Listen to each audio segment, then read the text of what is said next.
Greetings, dreamers! Spring is a time of rebirth and renewal. It's time to plant seeds and sow hope for the future. Let's just sweep away the old things of the past to make room for the new, right? Wrong. Shake the dust off. Just because something is old doesn't mean it should be thrown away. Besides, with experience comes wisdom, and we could all use a little more of that. Don't you think? Of course, a little bit of luck helps too, along with a healthy dose of courage, especially when we are called upon to serve a higher purpose. We are all put to the test at some point in our lives. Only when we take risks and push ourselves beyond our supposed limitations do we find out what we're really made of. There are undoubtedly people in your life, as there are in mine, who push your buttons and ruffle your feathers. Oftentimes, these people are our closest friends, those who know us best and are familiar with our strengths and our weaknesses. They can bring out both the best and the worst qualities in us. They keep us on our toes and provide a much-needed reality check whenever we lose our perspective. We can learn a lot from our frenemies, if we can get past the frustration, that is, and embrace the discourse. Let's turn the page. The Spring Shard.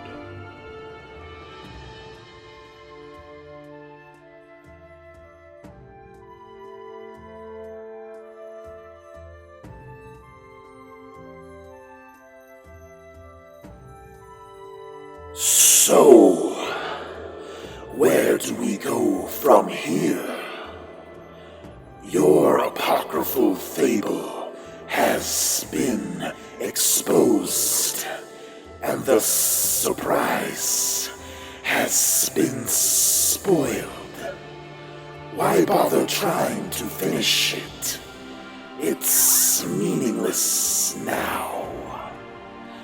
Like every other story, it has become predictable.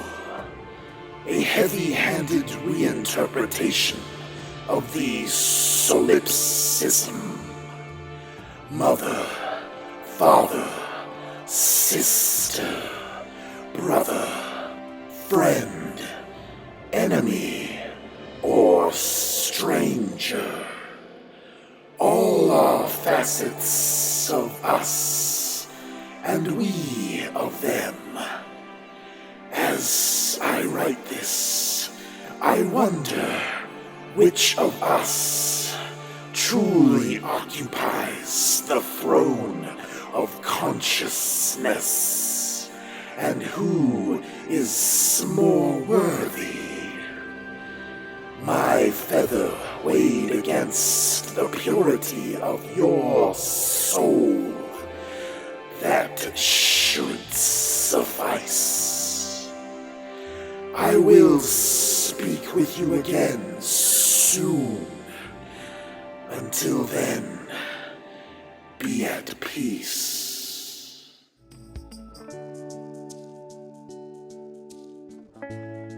Chapter 10. Daisy. Their fiery kinship. Antediluvian denizens of the Southern Triangle know many songs that recall the ancient tales of how everything came to pass.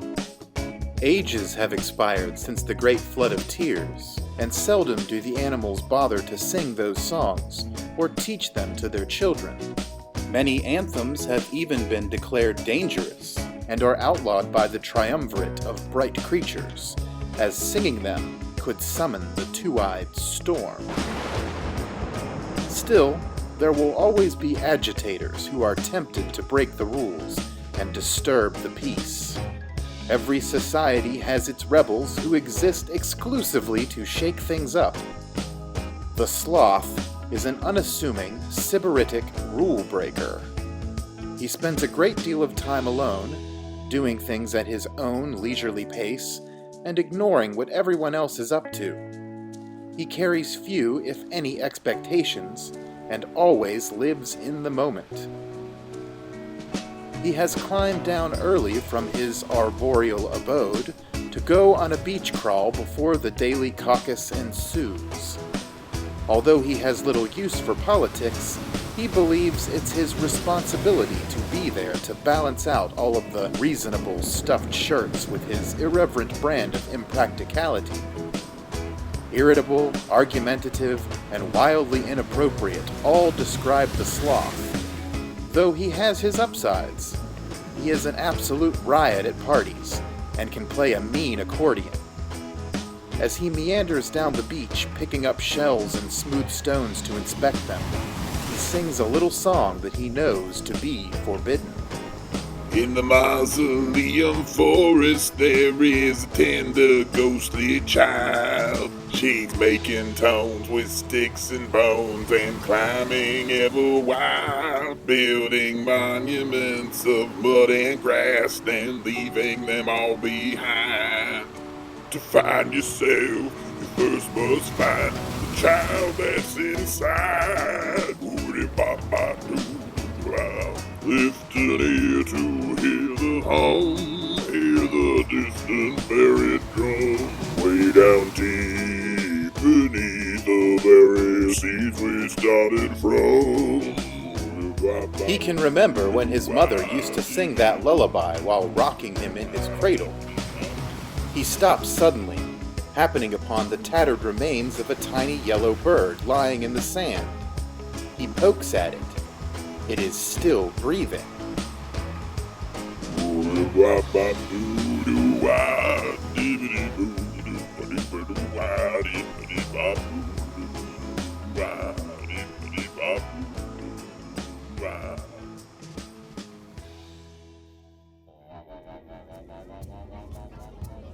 The caucus is well underway when the tardy sloth finally arrives, barging into the rally room housed within the deepest roots of the laughing tree.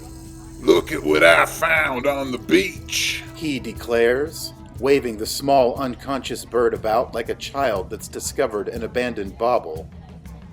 The triumvirate of bright creatures remains quite calm and collected on the far side of the ovular wooden table. The rest of the allegorical animals burst into a furious hubbub. There are so many of them crammed into the little room that the sloth can barely squeeze through the rabble in order to approach the table's single empty chair. He does not dare sit in this vacant seat, though, as it once belonged to the coyote, may he rest in peace, and is now reserved for she who sleeps beyond the stars. The circumstances of the coyote's death remain mysterious. Sloth places the little yellow bird on the table in front of the empty chair and steps back. The finch blinks as it revives, and the room goes silent. The kestrel, perched upon one of the triumvirate thrones, swoops in for a closer look. The finch sits up, disoriented, and looks around the room at all the strange, multifarious faces. There is an indignant-looking badger, a perfectly pleasant penguin, a pretentious platypus, a braggadocious boar, a timid turtle, a loathsome leech, a smiling snail, an inebriated grasshopper, a distracted dragonfly, a black cat with a red collar that looks very much out of place, a chuckling koala, an energetic calliope hummingbird, and many more. Then there is the triumvirate, a brilliant albatross, a regal cobra, and the intimidating kestrel, who casts a cold blue shadow. All are staring at this character that has been brought before them by the sardonic sloth, who is grinning from ear to ear, having spoiled any semblance of order by interrupting the mundane proceedings with his brightly feathered finding. Finch is bombarded by questions, and tries to endure the interrogation while massaging away a nasty headache left behind in the aftermath of the highly concentrated drop of Nixerva it imbibed. It's always stronger near the bottom of the bottle. it can lay low the staunchest sot. After Finch finishes recounting the events of She's final encounter with the Dark Light, the triumvirate arbitrates that these incredible events the Yellow Bird is speaking of have not yet come to pass. Miraculously, the Nyxerva that the Finch ingested not only aided in its escape from the monstrous wave that capsized the Pisces, but also sent it flying so fast that the little yellow bird ripped a hole through the gossamer barrier, separating time and space. The Finch possesses remnant memories of flying backwards, past itself on its way into the present dreamscape. There is no real way of knowing exactly when the Finch has shown up in relation to these miraculous events it is professing. Time moves enigmatically through the dream plane, and hence nobody is able to keep track of it by way of a calendar or a clock, though several have tried and failed. What the triumvirate seems certain of, though, is that none of them has ever encountered this she that the Finch is telling them about, so it may be reasonable to assume that she has not arrived yet, and that they could still have time to prepare for her coming. The Kestrel speaks to the caucus. The dark light finds repose over the next horizon, south of the dream sea, where illusory worlds collide, generating the tearful fragments of imagination that we call dream stars. What the mouse told us yesterday might be true. We should send a small contingent to investigate the two-eyed storm, as it has been dormant for some time now. Who among you would be willing to volunteer for this task? That's a suicide mission, the sloth exclaims. If no one wants to go, who do you intend to send? After very little deliberation, it is decided that the sloth should go on this quest, along with the only two members of the island's menagerie who are not present for the caucus.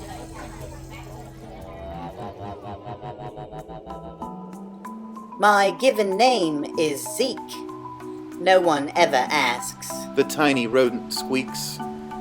The Ursine fellow is somewhat perplexed by this disclosure, as they haven't said much to each other since the mending began. Everyone here has an alias.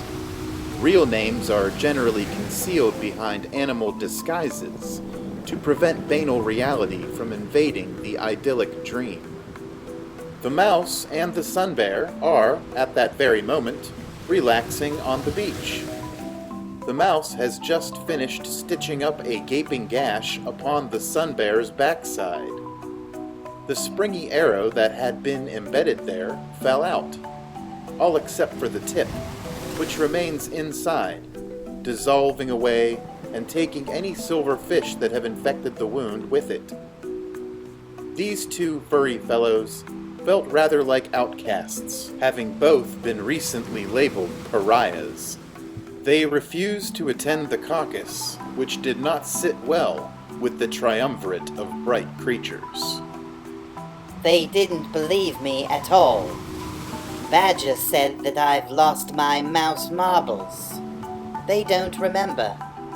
She rescued the lot of them from the Darklight's revenant limbo in the Canyon of Clouds, and yet every single one of them has forgotten her. It's as though resurrection has taken away any memory of her. All except for ours, that is. The mouse crawls over the sun bear's fuzzy hide and inspects the sealed puncture on his hindquarters. You're all mended, old boy. Just try not to scratch at the stitches. The sun bear snorts in response and plops down on his haunches. He feels like himself again, though a bit groggy. He licks his chops and digs about in the sand for a morsel. Remember, I did not recognize her, and I would not remember her still had you not let me read her story. I cannot believe all that I've forgotten. I also find it very suspicious that the Kestrel does not recall meeting her. The sun bear growls. He was never taken by the dark light. I am certain of that. So his memory should be intact. Now that I've read the stories as you have, Mouse, Zeke, I'm sure that he has met her before. Indeed I have, Says the Kestrel as he lands on the branch of a nearby dead tree. but we do not need to cause a panic or confusion amongst the caucus. The more questions they ask, the harder it is for us to accomplish anything. Remember, nothing can happen without the dreamer's permission, and if it has happened once, it has undoubtedly happened many times before. I have a very important task for you two, an errand that could save our realm from disaster. You must reject doubt, and trust me, her story is still being written. This mission shall be a secret one. The Triumvirate thinks you are simply going to explore the Two-Eyed Storm, but we all know from reading her legend that there is a precious item to be recovered from the mind of the Dream Demon, don't we? The Dark Light has a resonant diamond star concealed deep within its twisted brain, and you three are going to retrieve it. Both Mouse and Sun Bear are about to ask who the third member of their company will be when the sloth comes slowly rambling up through the jungle. The brash slowpoke is grimacing, clearly unhappy about being drafted. Oh no, not Sloth. I'd rather go by myself than take him along. The Sun Bear grumbles. He growls at the sloth, but the ornery, sluggish tree dweller isn't afraid. He strolls right up to the snarling Sun Bear and pats him on the snout. Trust me, Sonny. I'm just as excited about this arrangement as you are. The sarcastic sloth quips as he slumps down in the sand beside the Sun Bear and sighs discontentedly. So, I suppose we will need some kind of boat. Remarks the Mouse. The Kestrel motions to an old wooden wash basin half buried in the sand between the roots of the dead tree he is perched atop. It will get you where you need to go. Make the best of it. The Kestrel says, I am certain you will have to work together in order to succeed. Each of you has special strengths that will make up for the other's weaknesses. Try not to bicker. I am placing my faith in the three of you because I believe you are capable of making quick decisions, unlike the frustratingly slow deliberations of the caucus. the wash tub is about as seaworthy as an armchair, but it's the best that they can muster on such short notice. The mouse sniffs it and detects a rotting scent. There is a low rumble of distant thunder. The sun bear pushes their makeshift boat into the waves and leaps aboard, nearly squashing the sloth who has already settled into it. Hey, watch where you're sitting. The sloth barks. Sun Bear groans. The mouse stands on the sloth's head as though it were the crow's nest of their humble little vessel, and the sloth uses his long arms to paddle them forward. They bravely embark towards their fates. The finch watches from the fresh green boughs of a distant tree as the trio sails away, bound for the darkening horizon. It turns out that the finch has broken its wing again, which has been set in a sling, else it might have accompanied them. Time travel can be rough.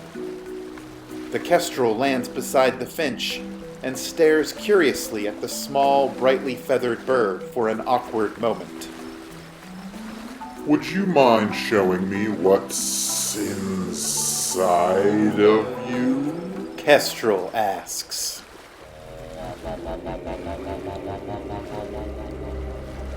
As the motley trio travels, the sloth relays to the mouse and the sun bear what the finch has claimed. He expresses skepticism that a libation could induce time travel. Considering himself a connoisseur of all things potable, he believes that if there were such a stiff drink, he would have tried it by now. The mouse and the sun bear seem to believe the finch's story, though, which the sloth finds completely ridiculous. Just because you want to believe something, that does not make it true. Sloth lectures. I thought you two knuckleheads had at least some sense.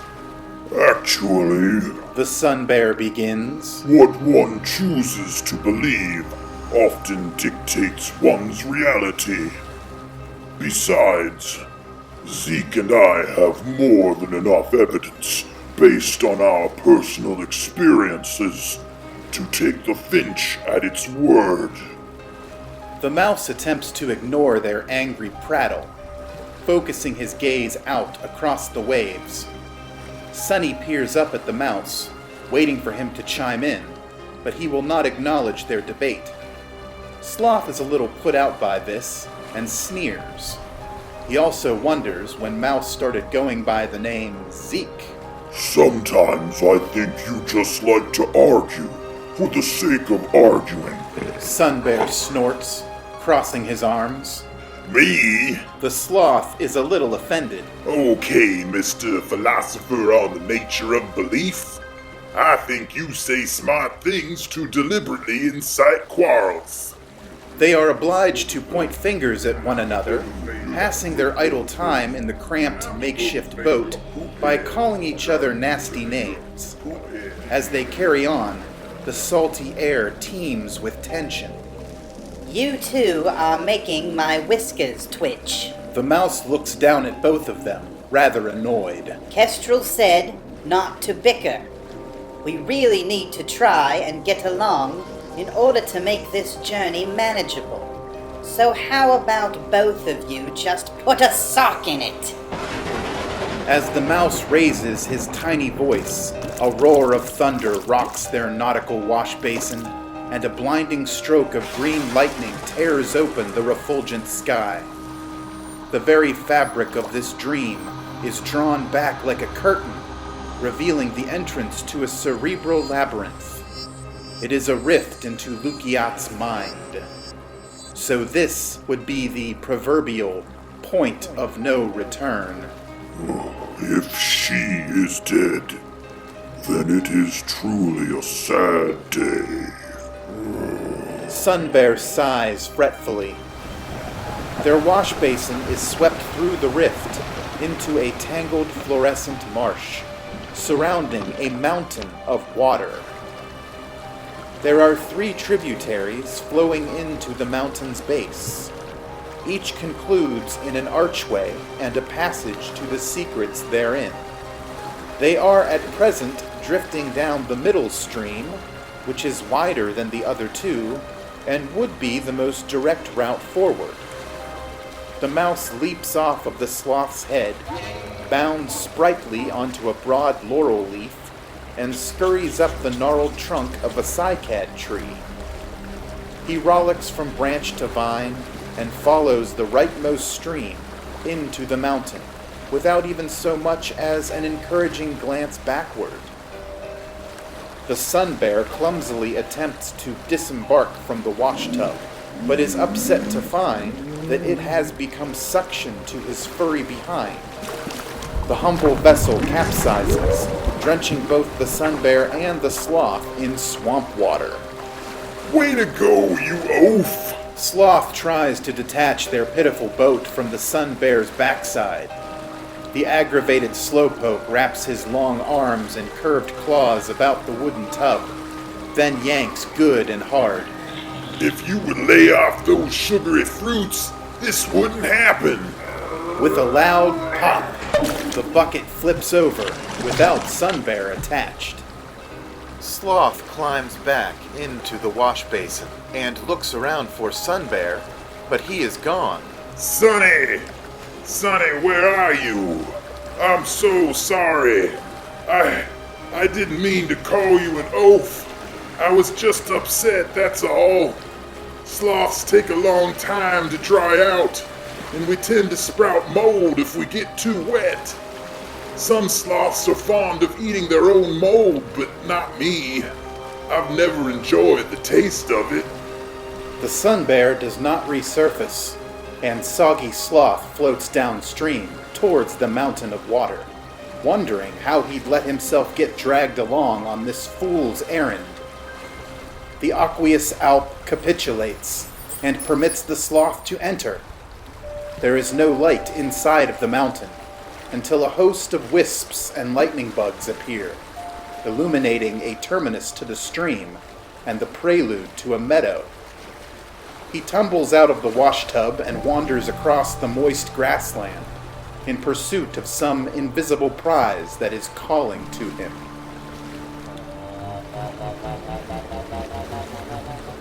Sun Bear has been holding his breath for quite a while, swimming with confidence down the leftmost stream that flows into the mountain of water. He finally pokes his snout up out of the current to take another gulp of air, but finds he is already at the entrance. He had stopped thinking once he was submerged. It was as though he'd been possessed by something outside of himself. It is still beckoning for him to come, like a mother softly summoning her wayward child. His immediate reaction was to swim in the direction of the summons, and this is where it brought him. The stream spills into the mountain's crannies and migrates down a series of richly colored stone steps to become a pleasantly gurgling waterfall. The cascadance turns sweeter with every stone that it trickles over, the last of which it drops from to collect smack dab in the center of a variegation of puddles. Each limpid pool is glowing with a distinctly different transparent hue. Sun Bear splashes down in the middle of a red puddle. The liquid therein is syrupy, and it sticks to his fur. He cannot resist. He rolls out his lengthy tongue and laps up a bit of the sweet water. It is positively delicious. It tastes of berries, honey, and mint leaves. He is instantly filled to bursting with a tremendous zeal, and begins frolicking in between the collection of puddles, being careful not to stumble through any of them and disturb their picturesque calm. He is reminded of a most delightful flavor from his youth. It's like cotton candy, but twice as sweet. There is a moment of pure joy to be found in the memory. Just then, the Sun Bear hears a familiar sound, an assembling buzzing noise that jitters through the peaceful air and disturbs the lull of nostalgic feelings he is having. Beyond the configuration of puddles is a dense circling mist that Sun Bear's eyes cannot penetrate, but his ears recognize the din behind it. A swarm of bumblebees, large ones the size of vultures and appearing more like hornets, come darting through the obscuring vapor. Sun Bear realizes now that the cave full of puddles is clearly geometric and purposeful in its design. It is an enormous honeycomb. No doubt the hive's giant sentinels have been disturbed by his clumsy intrusion and are making a beeline to defend their precious nectar. As the first of their stingers becomes visible, the Sun Bear turns and hot-foots it headlong towards whatever lies in wait beyond the vaporous veil.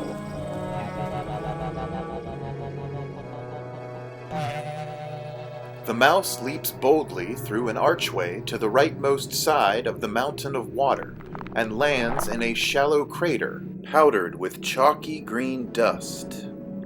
He looks around, and his tiny orbs are met with a truly awe-inspiring sight. Nebulous clouds drift around countless crystalline stars as planets roll along their orbital pathways through infinity. Mouse sniffs at the ground and quickly deduces that he is standing on a moon. To see if the rumors are true, the daring rogue takes a big, impetuous lick of the ground. Blech. Why, it's not made of cheese at all. More like salt and ashes. Zeke isn't sure what to do now. He lingers there for just a bit, taking in the celestial beauty. He can scarcely recall why he has come here in the first place. He decides to step out of the story for a moment, in order to get his bearings and gain some perspective. Thank the dreamer I have this safe space to escape to. Now I can take a moment for myself. The mouse's dream gift is the backdoor dimension he now inhabits. Everybody has one special thing that gives them a measure of control. Most never learn the power of lucidity, though, so speaking their secret names is enough to jar them awake on the other side. Who said that? I knew it. I haven't been able to shake this feeling that I'm being watched. Yes, it was far too easy. The way we just slipped right into the mind of the dark light. It knew we were coming. In fact, it practically welcomed us in. I should have remembered what she knows the shadow sees. It must be a trap. I can't just hide here on the fringes forever. I have no choice but to turn the page and dive back in. Besides, my friends need me. I feel like a worm on a hook right now. Like maybe I've been the bait all along, luring the shadow in. Sometimes we set traps for ourselves. It confounds me that I have never questioned my supernatural ability to leap in and out of her story. I am a harbinger, traversing this passage between realms. I have done this over and over, and every time it seems a little bit different. It feels like we are perpetually rehearsing for a performance, working out the kinks and sewing up the plot holes. It's never quite perfect, not to mention the bad grammar and the desperate need for an editor. Whoever holds the quill is careless, even reluctant to follow established rules. Despite repeating my actions, it's all still quite unpredictable. The dream feels like it is getting stuffy, tightening up and shrinking itself. Zeke continues rambling to himself, trying to ignore the narrator. I'm trapped in this tale. I cannot stop reading and participating. The dreamer is hiding something from me. I am preaching the end of the world. I break the barrier and address whoever can hear me now. We crossed the threshold before the others. We stood at the crossroads together. We are all stuck in this endless dream. If there is a way to escape, only she knows. All of the symbols and connective threads must serve a purpose other than to draw us deeper into the trap, but the ends rarely justify the means. Imagination is the dreamer's religion, and the gazing chamber is a temple that resonates with the truth behind the fantasy. It's a sort of purgatory for those inspired to tell stories. We are all bound to the temporal realm. We're actually people, which is why, even though we appear to be animals, we exhibit human traits in the dream. We've been waiting for a sign. The Finch is that sign. But who is the Finch, and why was it not a member of the caucus? The Kestrel must know. It was Kestrel who rescued everybody from the flood of tears with his lighthouse beacon. He assembled the caucus and asked us to help him rebuild this dream. I suspect the Finch was there at the beginning. Why can't I remember? I have read this fiction more times than I can count, yet I still forget. It's like her whole story is a metaphor for itself. So, if that is the case, then none of what I'm saying matters. It's all just misdirection. I came here to regain my perspective, but I am more confused now than ever. I suppose I should take my own advice and keep moving forward. Eventually, I will find myself, right? I promised her I would rally some friends to distract the dark light. Now I've been displaced to a cosmic oblivion. If there is any point to this, if we're more than imaginary fools, we can only substantiate our actions if we continue on. It is time for me to return, to rejoin my comrades, and to surrender to the fate that awaits us. Zeke turns the page and steps back out onto the surface of the moon. It takes the mouse a second to reorient himself to the narrative. Then, something begins to spring up from the moon's surface, and it sends a chill through the miniature mammal's already hackled fur. He turns around to see a contorted green tree where there had been no tree before, and deftly perched amid its cage-like branches looms a monstrous owl. Its eyes gyre within its sharp silhouette, glaring down at the shivering pipsqueak. The mouse is petrified. It feels as though the owl's heavy gaze is pinning him in place until it is ready to swoop down and strike. Zeke's whiskers twitch as he strains to formulate a course of action. He surveys his sparse surroundings. Aside from the tree, the surface of the moon looks boundless and empty. There's nowhere to hide. The owl begins unfolding its broad wings, preparing to take flight. Think! The mouse's heart is beating so hard, he clutches his chest, hoping his tiny thumper won't punch its way through and fall out. Desperately, he runs towards the gnarly tree. The predatory owl watches curiously as the mouse nears its roost.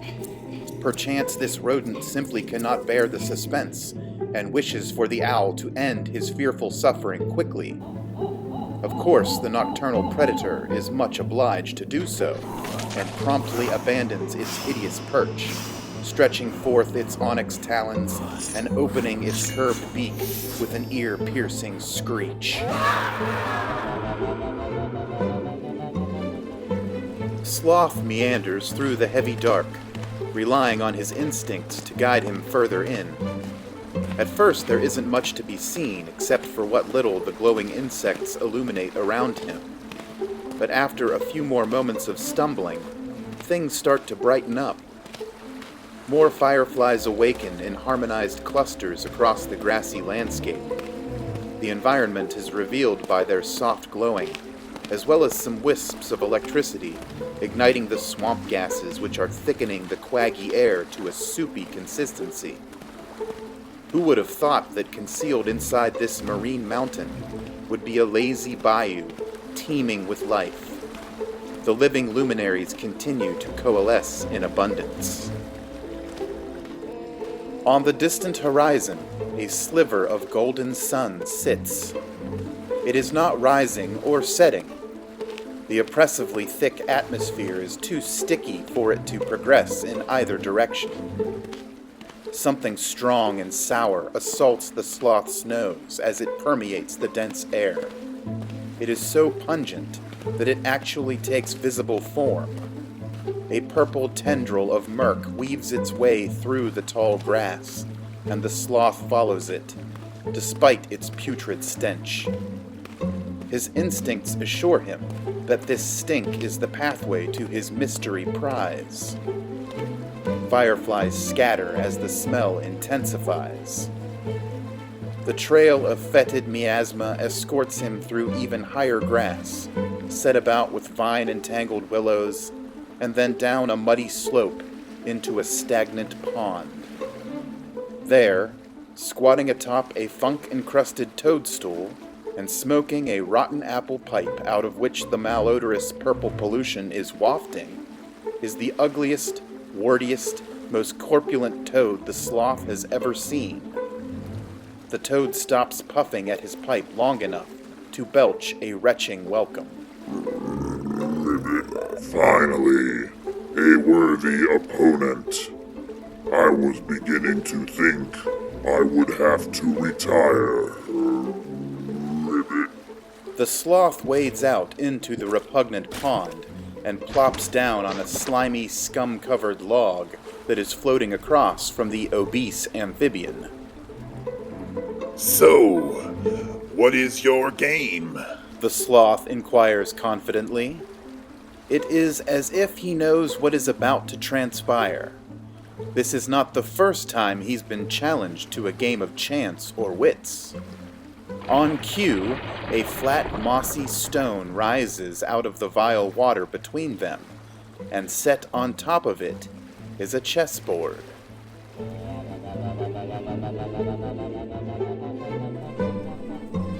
Sunbear manages to evade the swarm of bees for the time being. He gallops through the mist, sniffing this way and that, trying to find his way. The robust smell of a spring thaw fills his nostrils. There is a deep hum from within the ground, as though something is waking up, roused by the intruders galumphing about. Subterranean tremors vibrate the hive, pounding like a war drum, calling soldiers to arms. The glowing pools of delectable nectar tease out pure sensations of excitement, opening and stretching everything lovingly. The season has finally come to fruit, and it replaces the old with shining new.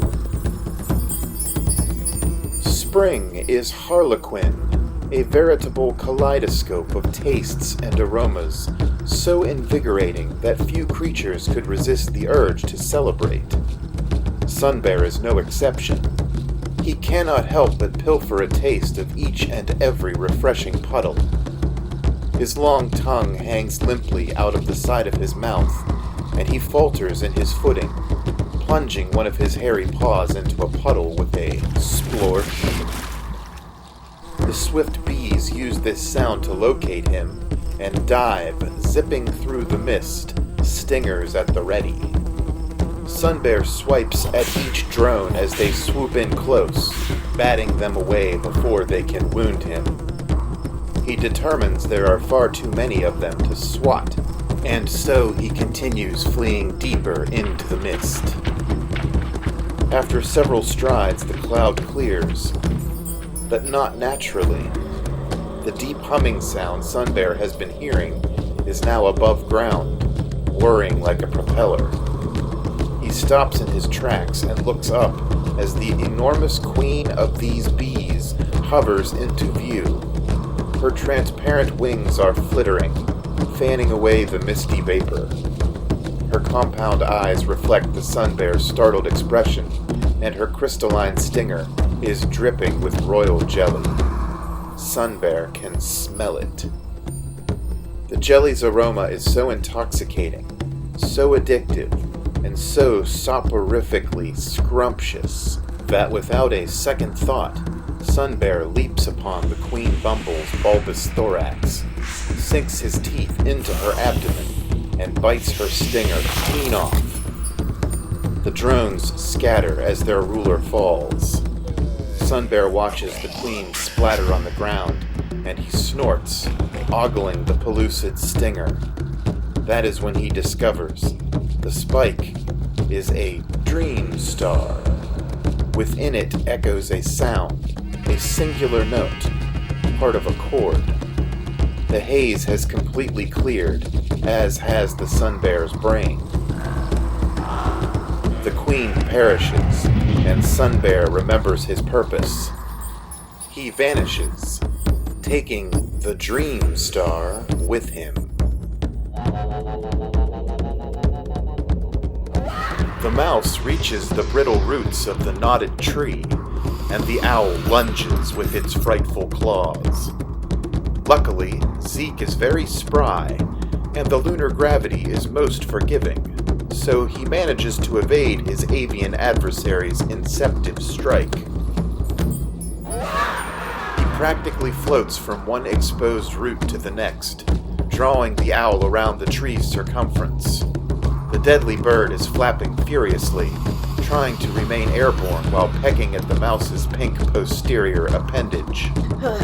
Can't let him catch me by the tail. The mouse motivates himself.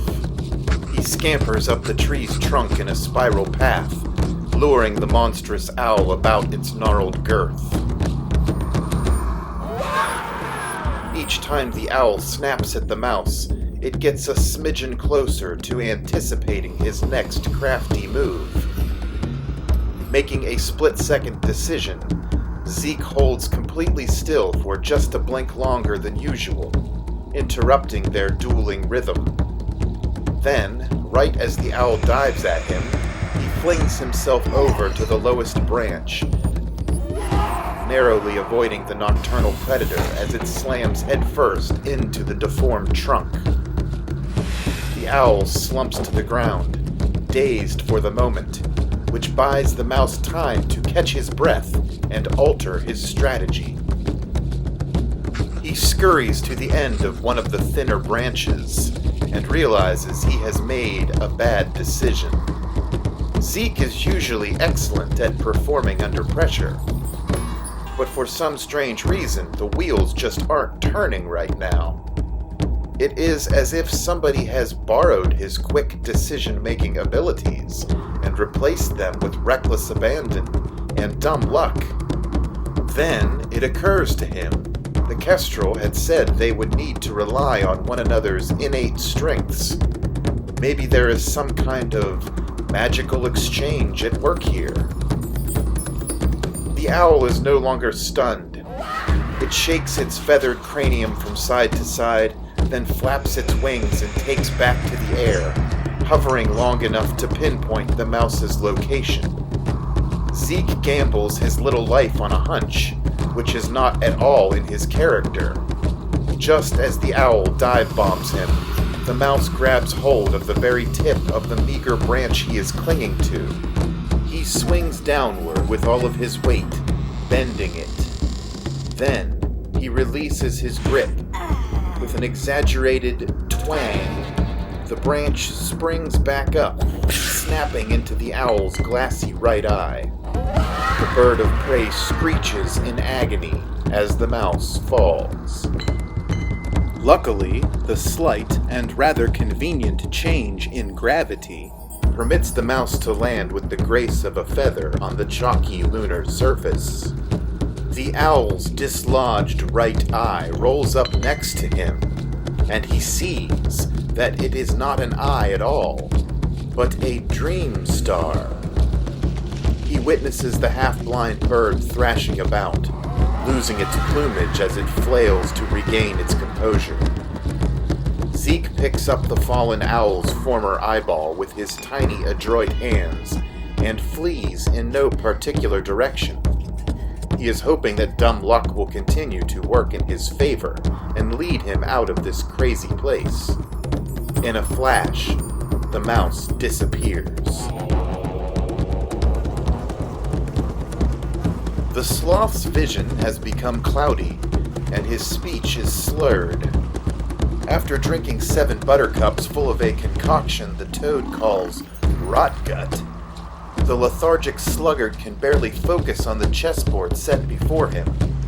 Sloth reaches out with his long curving claws and fumbles his black knight into position. Check and mate. The toad is stunned. His bulbous eyeballs roll around in their gooey sockets. Faster than a blink, his tongue violently projects from his gullet to snatch an unlucky fly that has been buzzing about, subtly interfering with his concentration. He swallows the fly with a bold gulp and reaches behind his toadstool, pulling forth a grimy bottle of luscious elixir. It smells floral, even from across the stinky pond. How? The sloth is inebriated and rather confused by his victory. How did I defeat you? He asks the toad, who is visibly pouting, sticking out his fat lower lip and pompously harumphing over the loss. Sloth clutches his dizzy head. He cannot even remember playing the game. Everything is a blur, and he feels not at all like himself. You set a trap for me. The toad croaks. It was a fittingly clever snare, and I stumbled right into it. I commend you. So, in honor of your victory, please join me in a toast with this, my most special and coveted libation. The flask of spirits sports a faded label with a familiar symbol. Is it a letter N, or is it a Z? The label is crooked. The toad pours a rather healthy amount of the succulent, flower-scented beverage into a buttercup and passes it to the sloth. They raise their drinks as the toad proclaims, We drink to remember. We drink to forget. Sloth tilts his dizzy head back and lets the thick liquid slide down his throat. The effect is immediate. He considers the fate of Sunny and Zeke, and that they might require his help.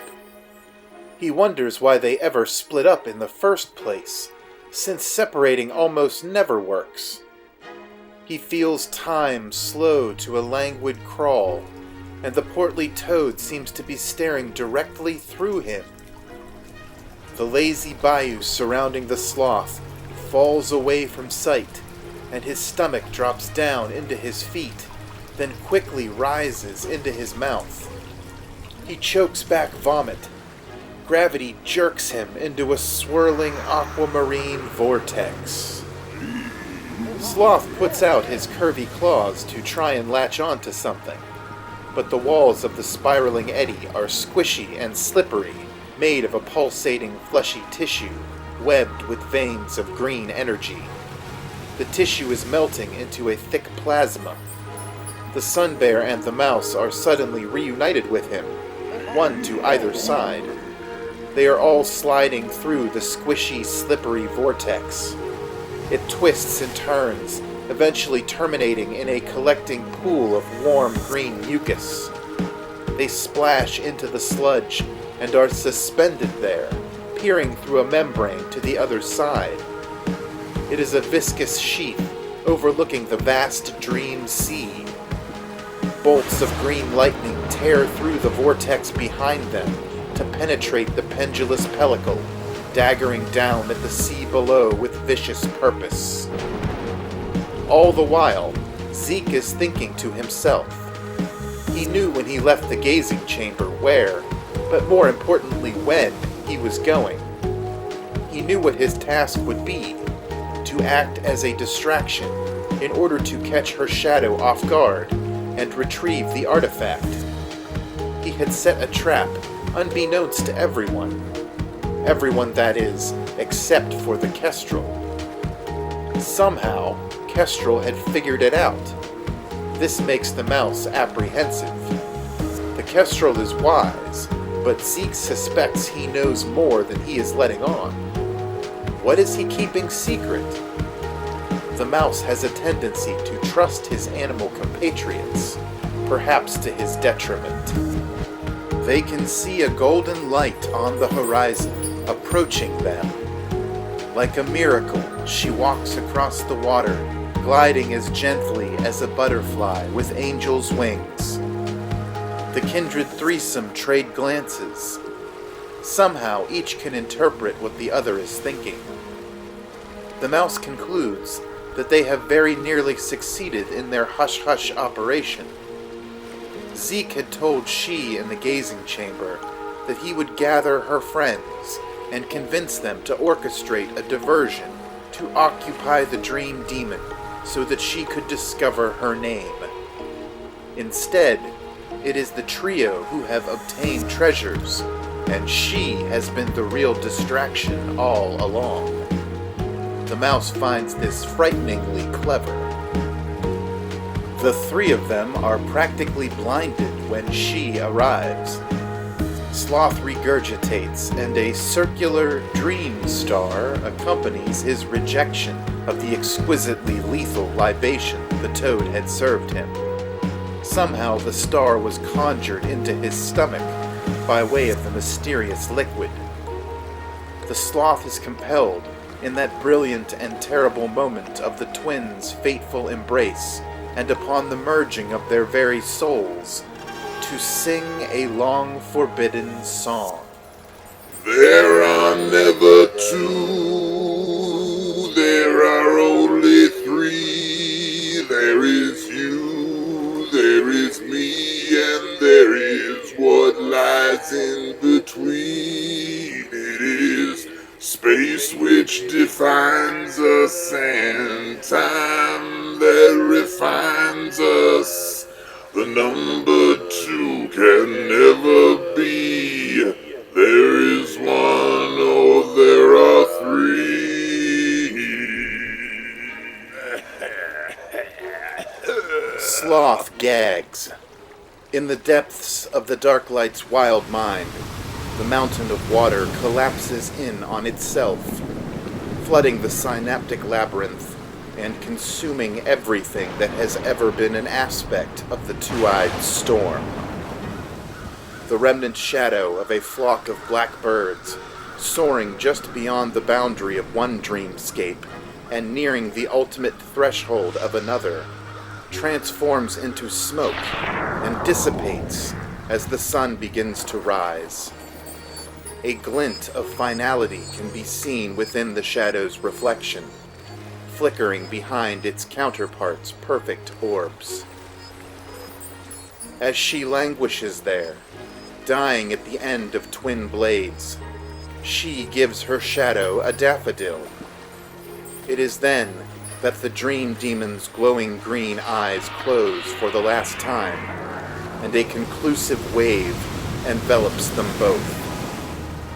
The pocket of mucus the trio of mammals are suspended in bursts, dropping them whistling from the sky into the thawing sea.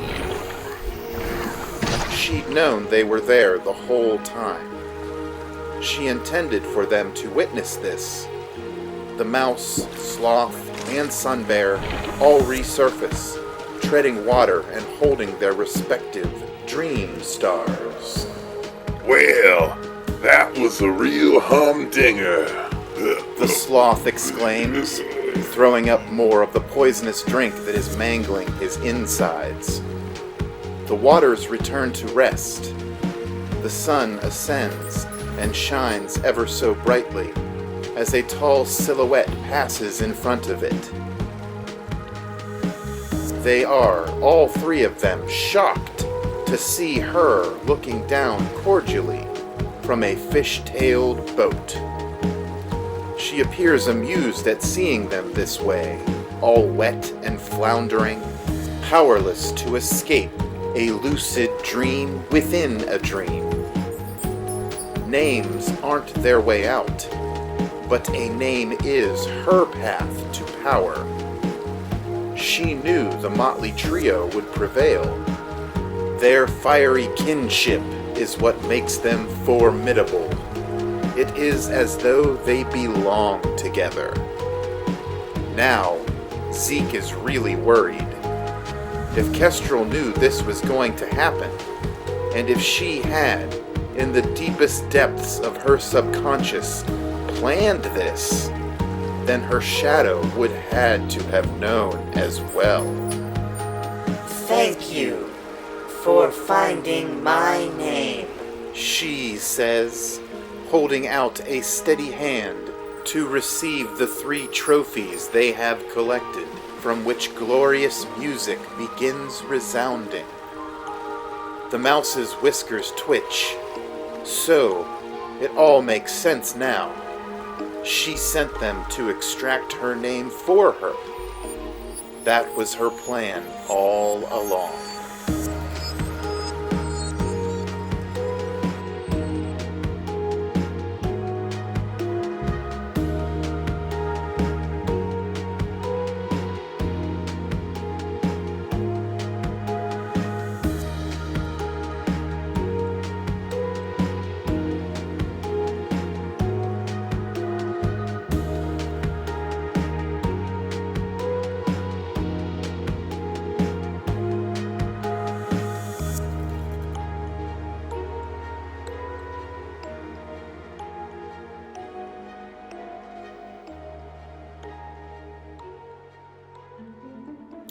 Ooh, twist ending to that chapter, eh?